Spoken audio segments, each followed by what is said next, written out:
भगवान विष्णु के अनुसार कौन सी स्त्री समय से पहले विधवा नहीं बनती है? आइए जानते हैं प्राचीन कथा के माध्यम से। दोस्तों, एक बार नारद जी भगवान श्री हरि विष्णु से मिलने के लिए क्षीर सागर पर पहुंचे और माता लक्ष्मी तथा भगवान विष्णु को प्रणाम करके पूछने लगे, हे प्रभु, यह पतिव्रता स्त्री कौन होती तथा कौन सी स्त्री पतिव्रता होती है? कौन से कार्य करने से पतिव्रता स्त्री का पतिव्रता धर्म नष्ट हो जाता है? मैं इस विषय पर जानना चाहता हूँ, कृपया आप मेरी प्रश्न का उत्तर दें। तब भगवान विष्णु ने पतिव्रता स्त्रियों के 3 लक्षण बताए। जिस भी नारी के अंदर ये 3 लक्षण होते हैं, उसे स्त्री का वंश शुद्ध होता है, उसके घर पर लक्ष्मी निवास करती है, उस नारी के पति के साथ ही पिता के भी इन दोनों कुल के लोगों को स्वर्ग की प्राप्ति होती है। जो स्त्रियां पतिव्रता होती है वह मृत्यु के पश्चात विष्णु लोक को प्राप्त करती है। पतिव्रता स्त्री की महानता का वर्णन करते हैं भगवान विष्णु ने एक अत्यंत पवित्र कथा सुनाई है। इस कथा का श्रवण करने मात्र से ही व्यक्ति के सभी पाप नष्ट होते हैं। जो व्यक्ति ध्यान मग्न होकर इस कथा को सुनता है, भगवान विष्णु उसके 32 अपराध माफ करते हैं। इसीलिए प्रत्येक मनुष्य को इस कथा को ध्यान से सुनना चाहिए। दोस्तों, प्राचीन काल की बात है। मध्य देश में एक अत्यंत शोभायमान नगरी थी। उसमें एक पतिव्रता ब्राह्मणी रहती थी। उसका नाम था शैव्या। शैव्या का पति पिछले जन्म के पाप कर्मों के कारण इस जन्म में कोढ़ी हो गया था, अर्थात उसे कोढ़ का रोग हो गया था। उसके शरीर में बहुत सारे जख्म हुए थे जिनसे सदा ही पस निकलता रहता था।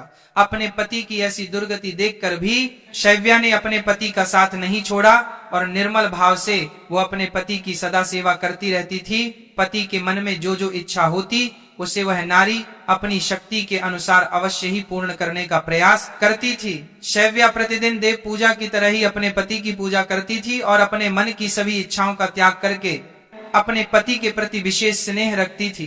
फिर एक दिन शैव्या के पति को रास्ते से जाती हुई एक अत्यंत सुंदर वेश्या दिखाई दी। उस सुंदर वेश्या को देखकर उसका पति काम वासना से भर गया और उस वेश्या पर मोहित हो गया। उस वेश्या के सुंदर रूप ने उस ब्राह्मण को पूरी तरह से अपने वश में कर लिया। उसके रूप को देखते ही वह आहें भरने लगा, लंबी लंबी सांस खींचने लगा और जब वह वेश्या उसकी नजरों से दूर चली गई तो वह बहुत दुखी हो गया। अपने पति की आवाज सुनकर वह पतिव्रता शैव्या तुरंत दौड़ती हुई घर से बाहर आ गई और अपने पति से पूछने लगी, हे नाथ, क्या हुआ? आप इतने उदास क्यों हो गए? आपने लंबी लंबी सांस कैसे खींची?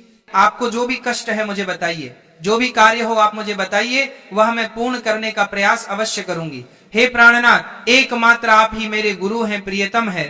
पत्नी के इस प्रकार से पूछने पर उसके पति ने कहा, हे प्रिय, मुझे जो चाहिए वह तुम नहीं दे सकती, तुम ही क्या कोई भी मुझे नहीं दे सकता, इसीलिए उस पर व्यर्थ बात करना उचित नहीं है, इसीलिए तुम रहने दो। फिर वह पतिव्रता बोली, हे नाथ, मुझे विश्वास है कि मैं आपके कार्य को अवश्य सिद्ध कर सकती हूँ। आप केवल मुझे आज्ञा देने का कष्ट करें, मैं अपनी पूरी शक्ति लगाकर उस काम को पूरा करूंगी। उस कार्य को पूर्ण करने के लिए जो भी उपाय हो मैं करूंगी।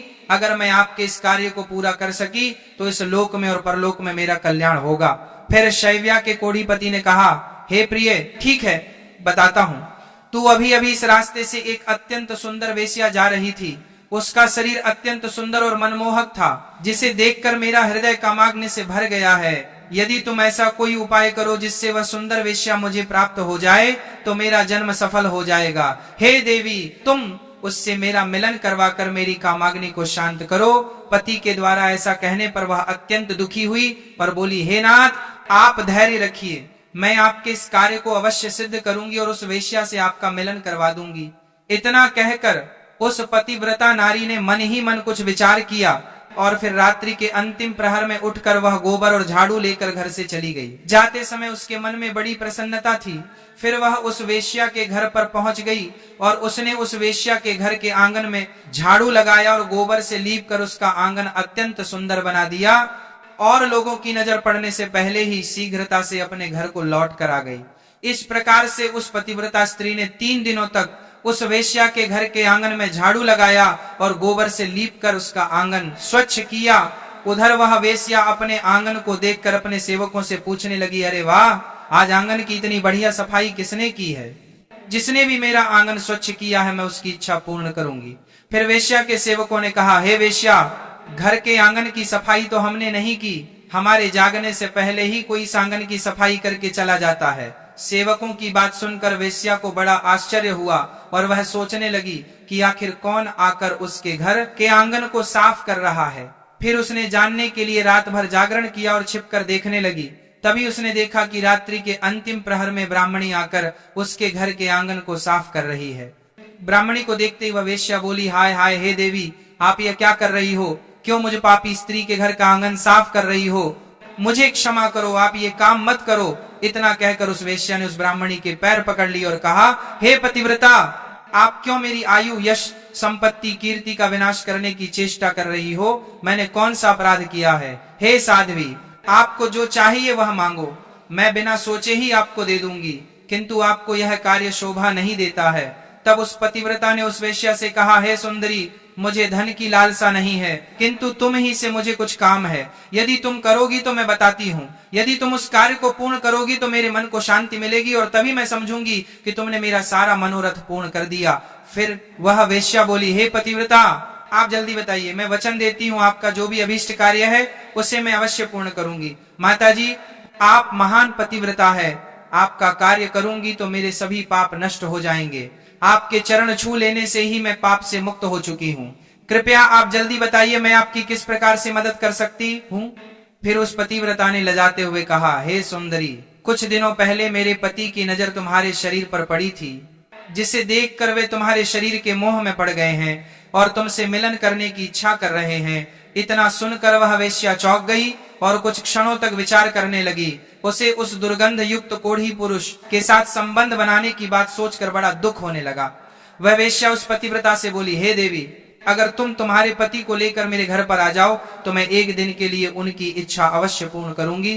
तब उस पतिव्रता ने कहा, हे सुंदरी, मैं आज रात को ही अपने पति को लेकर तुम्हारे घर पर आ जाऊंगी और जब वे तुमसे खुद की तृप्ति करके संतुष्ट हो जाएंगे तब मैं फिर से उनको अपने घर वापस ले जाऊंगी। तब वेश्या बोली, हे पतिव्रता, तुम शीघ्र ही अपने घर पर चली जाओ ताकि कोई तुम्हें यहाँ पर ना देखे और आधी रात को अपने पति को लेकर यहाँ पर चली आओ, मैं तुम्हारी इच्छा अवश्य पूर्ण करूंगी।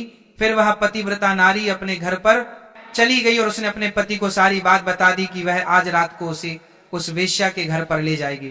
फिर वह कोढ़ी अपनी पत्नी से बोला, हे प्रिय, मैं उसके घर पर कैसे जाऊंगा? मुझसे तो चला नहीं जाता, फिर किस प्रकार से यह कार्य पूरा हो पाएगा?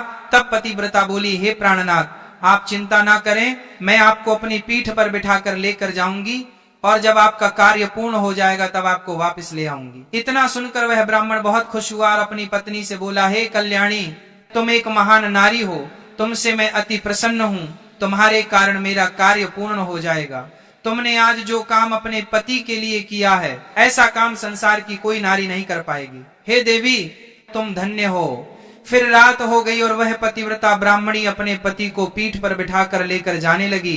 रास्ते में एक जगह पर परम तेजस्वी मांडव्य ऋषि को गलती से चोर समझकर राजा ने सूली पर चढ़ाया हुआ था। वह मांडव्य ऋषि के आर पार गया था, किंतु फिर भी वे जीवित थे और अपनी तपस्या में लीन हो गए थे। जब रात के अंधकार में वह पतिव्रता ब्राह्मणी मांडव्य ऋषि के नजदीक से गुजर रही थी तो गलती से उसके कोढ़ी पति का पैर मांडव्य ऋषि के शरीर को लग गया और उनकी तपस्या भंग हो गई। मांडव्य ऋषि अत्यंत क्रोधित हो गए और श्राप देने लगे, जिस पापी ने भी मेरी तपस्या भंग की है और मुझे वेदनाएं दी है वह पापी सूर्योदय होते ही भस्म हो जाएगा। ऋषि मांडव्य ने श्राप देते ही वह कोढ़ी जमीन पर गिर पड़ा।